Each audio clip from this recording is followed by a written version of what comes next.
السلام علیکم ورحمۃ اللہ وبرکاتہ۔ بسم اللہ الرحمن الرحیم، نحمدہ ونصلی علی رسولہ الکریم، اما بعد۔ محترم ناظرین کرام، کافی دنوں کے بعد ہماری اور آپ کی اس طرح ملاقات ہو رہی ہے، تو آپ سب کو معلوم ہی ہوگا کہ ہماری کچھ مشغولیاں تھیں۔ آج بھی سفر سے ابھی واپسی ہوئی ہے، تو تھکان تو بہت زیادہ ہے، لیکن چونکہ آپ حضرات سے وعدہ تھا کہ سوالوں کے جواب دیے جائیں گے، تو اس لیے میں آپ کے سامنے حاضر ہوں۔ تو بلا کسی تاخیر کے آپ کے سوال شروع کرتے ہیں۔ سب سے پہلا سوال ہے، امتیاز صاحب گورکھپور سے کہتے ہیں کہ نبی صلی اللہ علیہ وسلم کو نورانی اور روحانی طور پر حاضر اور ناظر ماننا کیسا ہے؟ اور نبی صلی اللہ علیہ وسلم کو بریلی کے عالم لوگ کہتے ہیں کہ پورا نور ہے، اور وہی اہل حدیث کے عالم اس سے سیدھا انکار کرتے ہیں۔ تو علماء دیوبند کا اس پر کیا دلیل کے اس پر کیا موقف ہے؟ دلیل کے ساتھ جواب دیں۔ بھائی دیکھیں، نبی اکرم صلی اللہ علیہ وسلم بشر ہیں، تو بشریت میں تو آپ صلی اللہ علیہ وسلم تمام انسانوں کی طرح ہیں کہ آپ بھی پیدا ہوئے جیسے عام انسان پیدا ہوتے ہیں، لیکن آپ صلی اللہ علیہ وسلم کی فضیلت تمام انسانوں سے زیادہ ہے، حتیٰ کہ تمام مخلوقات سے زیادہ ہے۔ قرآن پاک کی آیت ہے، قل انما انا بشر مثلکم یوحا الی انما الہکم الہ واحد۔ تو اللہ رب العزت نے صاف اعلان فرمایا ہے کہ اے نبی کہہ دیجئے کہ میں تمہاری طرح بشر ہوں، یعنی انسان ہوں۔ میرے اور تم میں فرق کیا ہے کہ میرے اوپر وحی آتی ہے اللہ کی جانب سے، یعنی اللہ کے احکامات میرے اوپر نازل ہوتے ہیں جو میں تم تک پہنچاتا ہوں، اور تمہاری تمہارا جو معاملہ ہے تمہارے اوپر وحی نہیں آتی۔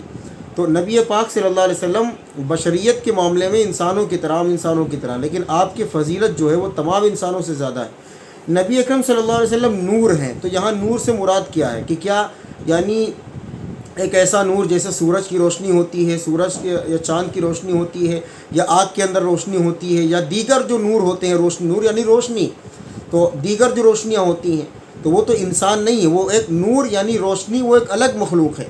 تو اگر کوئی بندہ یہ کہتا ہے کہ نبی پاک صلی اللہ علیہ وسلم یعنی انسان نہ ہو کر، بشر نہ ہو کر کے صرف نور یعنی روشنی ہے، تو اس نے تو نبی پاک صلی اللہ علیہ وسلم کی کھلی توہین کر دی کہ آپ کو انسان ماننے سے ہی وہ انکار کر بیٹھا۔ تو یہ عقیدہ تو بالکل خراب ہے، اور یہ عقیدہ جو ہے انسان کو گمراہ کرے گا۔ نبی پاک صلی اللہ علیہ وسلم کے بارے میں اتنا عقیدہ کافی ہے کہ آپ اللہ کے بندے اور اس کے رسول ہیں، آپ بشر ہیں، لیکن بشریت میں تمام انسانوں میں سب سے افضل انسان جو ہمارے پیغمبر صلی اللہ علیہ وسلم ہے، بس اتنا کافی ہے۔ یہی علماء دیوبند کا بھی عقیدہ ہے۔ رہا مسئلہ حاضر ناظر کا، نبی پاک صلی اللہ علیہ وسلم کے لیے حاضر ناظر کا عقیدہ رکھنا، تو پھر اللہ رب العزت کہاں چلے گئے؟ یہ حاضر اور ناظر تمام دنیا میں حاضر اور ناظر ہونا یہ تو اللہ کی صفت ہے، تو اگر یہ نبی پاک صلی اللہ علیہ وسلم کی صفت ہے تو اللہ رب العزت کی نعوذ باللہ کیا خصوصیت رہ گئی؟ تو جب نبی بھی حاضر ناظر ہیں تو پھر اللہ رب العزت کا کیا کام رہ گیا؟ تو اس طرح کے عقیدے صحیح نہیں ہیں۔ تو نبی پاک صلی اللہ علیہ وسلم اپنی قبر میں ہیں، تو ہاں قبر کے پاس اگر آپ درود سلام پڑھیں گے تو نبی پاک صلی اللہ علیہ وسلم اس کو سنیں گے، لیکن پوری دنیا میں سے آپ کہیں درود پڑھتے ہیں تو فرشتوں کے ذریعے پہنچایا جاتا ہے، نبی پاک صلی اللہ علیہ وسلم براہ راست اس کو نہیں سنتے ہیں۔ تو یہ عقیدے قرآن و سنت کے نہیں ہیں بھائی، جتنی بات قرآن حدیث میں آ گئی یہ مان لو، اپنی طرف سے عقل لگانا۔ نبی پاک صلی اللہ علیہ وسلم نے تو یہاں تک فرمایا تھا کہ میرے بارے میں غلو نہ کرنا، یعنی میرا جو مقام ہے مجھے اس مقام تک رکھنا، اس سے آگے نہ بڑھانا۔ تو پچھلے زمانے کے جو امتی ہوتے تھے، یعنی امتیں ہوتی تھیں، وہ اسی وجہ سے گمراہ ہو گئی، اور اسی وجہ سے ان کے ساتھ معاملات خراب ہو گئے، جو انہوں نے اپنی نبیوں کو یعنی ان کے مقام سے بھی بڑھا کر مقام دے دیا، ان کو سجدہ کرنے لگے، ان کی قبروں کو سجدہ کرنے لگے۔ تو نبی پاک صلی اللہ علیہ وسلم بشر ہیں اور انسانوں میں تمام انسانوں سے افضل ہیں، بس اتنا عقیدہ ہمارا ہے، اور یہی قرآن اور سنت کا عقیدہ ہے۔ مہتاب عالم جھارکھنڈ سے کہتے ہیں کہ سوال یہ ہے کہ میت کی تدفین کے بعد گھر میں تیجا کے نام پر قرآن خوانی کرنا، رشتہ داروں کو کھلانا، اور پھر 40واں کے موقع پر قرآن خوانی کر کے رشتہ داروں کو کھلانا آج کل عام رواج بن گیا، اس کے بارے میں شریعت کی روشنی میں واضح کریں۔ بھائی یہ تیجا 40واں یا گھر میں اس طرح قرآن خوانی یا کل خوانی یہ سب جائز نہیں ہے، یہ سب بدعت ہے۔ چونکہ نبی پاک صلی اللہ علیہ وسلم کے زمانے میں آپ صلی اللہ علیہ وسلم کی ازواج کا بھی انتقال ہوا، یعنی آپ صلی اللہ علیہ وسلم کی بیٹیوں کا بھی انتقال ہوا، آپ کے صحابہ کا بھی انتقال ہوا، آپ صلی اللہ علیہ وسلم کے رشتہ داروں کا بھی انتقال ہوا، لیکن کسی کے انتقال پر مروجہ قرآن خوانی یا اسی طریقے سے کل خوانی جتنی بھی چیزیں ہیں، آپ نے کہیں نہیں حدیث میں پڑھا ہوگا کہ نبی پاک صلی اللہ علیہ وسلم نے اپنی والدہ کے لیے قرآن خوانی کروائی گھر کے اندر، یا اسی طریقے سے آپ کی خدیجہ رضی اللہ عنہ انتقال کریں گی آپ کی زندگی میں، ان کے لیے قرآن خوانی کروائی ہو. آپ نے کہیں پڑھا ہے، کبھی کسی سے سنا ہے کہ نبی پاک صلی اللہ علیہ وسلم نے قرآن خوانی کروائی حضرت خدیجہ کے لیے؟ یا آپ نے کبھی سنا کہ نبی صلی اللہ علیہ وسلم کی بیٹیاں آپ کی زندگی میں وفات پا گئیں، آپ نے ان بیٹیوں کے لیے کوئی قرآن خوانی کروائی ہو، کوئی اسی طریقے سے مجلس تیجا کروایا ہو، یا چالیسواں کروایا ہو، کچھ کروایا ہو؟ یا آپ صلی اللہ علیہ وسلم کے صحابہ بہت سارے وفات پا گئے، دنیا سے چلے گئے آپ کی زندگی میں، تو کیا صحابہ اکرام کے یعنی جو نائبین تھے یا جو ان کے جو گھر والے تھے، انہوں نے قرآن خوانی کروائی، کل خوانی کروائی، تیجا چالیسواں کروایا؟ تو جب نہیں کروایا تو اس کا مطلب یہ دین کا حصہ نہیں ہے، آپ نے اپنی طرف سے بڑھایا ہے. اور نبی پاک علیہ الصلوۃ والسلام کا ارشاد ہے کہ جس نے دین میں کوئی نئی بات پیدا کی وہ بدعت ہے، اور وہ ہر بدعت گمراہی ہے. تو اب آپ خود سوچیں، میں نے آپ کے سامنے سوال کیا ہے کہ نبی نے ایسا کیا ہے، صحابہ نے ایسا کیا ہے؟ اگر کیا ہے تو آپ شروع کریں، میں بھی کرتا ہوں. اگر نہیں کیا ہے تو اس کو نکال دیجئے. انفرادی طور پر صدقہ کر سکتے ہیں، یا کچھ پڑھ کے ایصال ثواب کر سکتے ہیں، صدقے کا ایصال ثواب کر سکتے ہیں، لیکن مجلس جمانا، قرآن پڑھوانا، یا اسی طریقے سے تیجا چالیسواں کھانا کھلانا، یہ سب بدعت گمراہی ہے. تو گمراہی سے بچنے کے لیے ان چیزوں کو چھوڑ دینا چاہیے. اور جہاں تک کھانا کھلانے کی بات ہے تو رشتہ داروں اور پڑوسیوں کے ذمہ ہے کہ میت کے گھر والوں کو کھانا کھلائے 3 دن تک. میت کے گھر والوں پر لازم نہیں کہ دوسروں کو کھانا کھلائے. یہ ساری چیزیں بدعت ہیں. سوال یہ ہے کہ اگر کوئی اپنے مال کی تعریف کر کے بیچ دے اور لینے والا گھر جا کر دیکھے کہ مال اچھا نہیں ہے اور وہ واپس کرنے آئے اور دکاندار واپس نہ کرے، اس صورت میں کیا کرنا چاہیے؟ اگر اس نے سامان دیکھا تھا کہ سارا چیز صحیح ہے، اس کے بعد وہ واپسی آیا واپس کرنے کے لیے، بھائی یہ چیز عیب دار ہے، یہ تو پھر اس کا واپس کرنا، یعنی اگر وہ واپس نہیں لیتا ہے تو اس پر کوئی گناہ نہیں ہوگا. اچھا، کوئی مسئلہ نہیں ہے چونکہ آپ نے دیکھ کر لیا تھا. اگر نہیں دیکھا تھا یا بغیر دیکھے لے لیا تھا اور گھر پر جا کر کے عیب دار نکلا، تو اب وہ واپس لے، اس کی ذمہ داری ہے. یا ایک حدیث ہے کہ جو مسلمان یعنی بیچی ہوئی چیز کو واپس لے لے تو اللہ تعالیٰ اس سے راضی ہوتے ہیں اور اس کے لیے ثواب ہے. تو اگر وہ واپس لے لیتا ہے تو وہ اس کا احسان ہے. لیکن اگر واپس نہیں لیتا ہے تو اس پر کوئی گناہ نہیں ہوگا، چونکہ آپ سے اس نے بیچا ہے. آپ کی ذمہ داری تھی کہ آپ دیکھیں، سامان کو چیک کریں، کہیں سے خراب تو نہیں ہے، کہیں سے ٹوٹا پھوٹا تو نہیں ہے. تو اگر آپ نے نہیں دیکھا تو یہ آپ کی غلطی ہے. تو اگر اس نے دھوکہ دھڑی سے آپ کے لیے سامان بیچ دیا ہے، ڈیفیکٹ تھا یا کچھ ایسا تھا جو نہیں خریدنے کے قابل تھا، لیکن اس نے چھپا کر کے بیچ دیا، تو وہ گنہگار ہوگا، اس پر گناہ ہوگا، اس کو واپس لینا لازم ہے. لیکن اگر آپ نے دیکھا تھا، سامان چیک کیا تھا، پھر اس کے بعد وہ واپس کر رہے ہیں، تو اگر وہ لے لیتا ہے تو اس کی اچھائی ہے، وہ واپس نہیں لیتا ہے تو اس پر کوئی گناہ نہیں ہوگا. مفتی صاحب، نام نظام الدین چودھری، مالیگاؤں، مہاراشٹر سے. بھائی بہت لمبا چوڑا سوال ہے، شارٹ میں لکھا کرے. بہت سارے علماء سنا ہے کہ انہوں نے کہا کہ بینک میں جو سیونگ اکاؤنٹ ہوتا ہے اس میں جو انٹرسٹ کا کچھ پیسہ آ جاتا ہے کبھی نہ کبھی، مطلب مان لو کسی کے اکاؤنٹ میں 10,000 روپے، کبھی 2-400 روپے ایکسٹرا آ جاتے ہیں کبھی کبھی.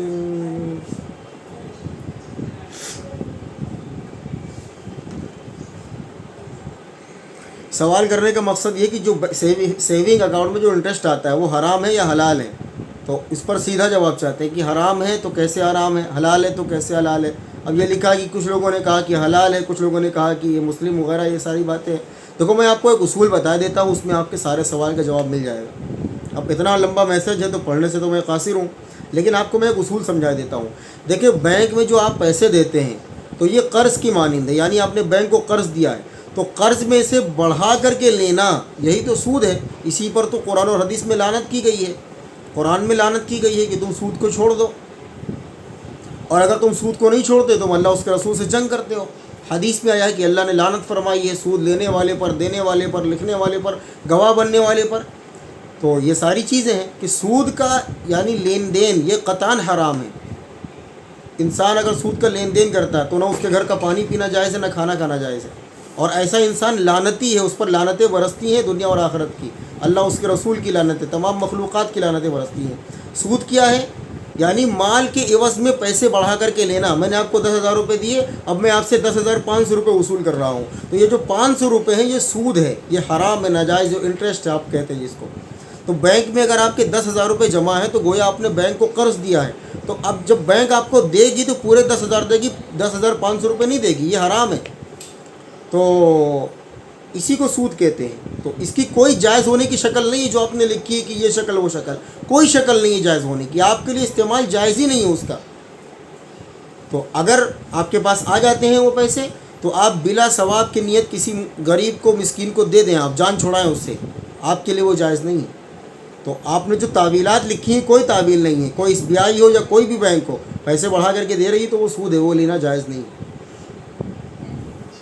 حضرت معافی چاہتا ہوں آپ سے تمام گروپ واسیوں سے درخواست ہے دعا کی کہ پچھلے ہفتے سے میری امی کو لے کر ہاسپٹل میں بھرتی ہوں، بس دعا کی درخواست ہے، اللہ امی کو جلد شفا عطا فرمائے. بھائی یہ زید صاحب ہیں، ان کی والدہ شاید بیمار ہیں، ہفتے بھر سے ایڈمٹ ہیں، تو یہ بیچارے رو بھی رہے ہیں. تو دعا کریں کہ اللہ ان کی والدہ کو جلد از جلد شفائے کاملہ عاجلہ مستمرہ دائمہ نصیب فرمائے. اسی طرح تمام بیماروں کو اللہ شفا نصیب فرمائے. انس مرزا صاحب بہرائچ سے کہتے ہیں کہ سوال یہ ہے کہ جیسے مغرب فرض نماز 2 رکعتیں چھوٹ جائیں اور 1 رکعت ملے تو پھر دوسری میں کھڑے ہو کے پھر سے اتحیات میں بیٹھنا چاہیے. ہم تو یہی کرتے ہیں، بعض لوگ کہتے ہیں کہ نہیں بیٹھتے، تو میرے دل میں خیال آیا کہ اس سے پوچھنا چاہیے. مغرب کی نماز آپ کی 2 رکعتیں چھوٹ گئی ہیں تو 1 رکعت تو آپ نے امام کے ساتھ ادا کر لی، وہ آپ کی پہلی رکعت ہے. اب جب آپ 2 رکعتیں پوری کریں گے تو دوسری رکعت میں بیٹھیں گے، یعنی وہ آپ کی دوسری رکعت ہے، اس میں اتحیات بھی پڑھیں گے اور پھر اتحیات پڑھ کے کھڑے ہو جائیں گے، اور پھر تیسری رکعت میں یعنی جو آپ کی تیسری اور امام کے ساتھ جو چھوٹی ہے وہ دوسری، اس میں آپ اتحیات پڑھیں گے، درود شریف پڑھیں گے، دعا معصورہ، پھر سلام پھیریں گے. یہی ترتیب جو آپ پڑھتے ہیں صحیح ہے.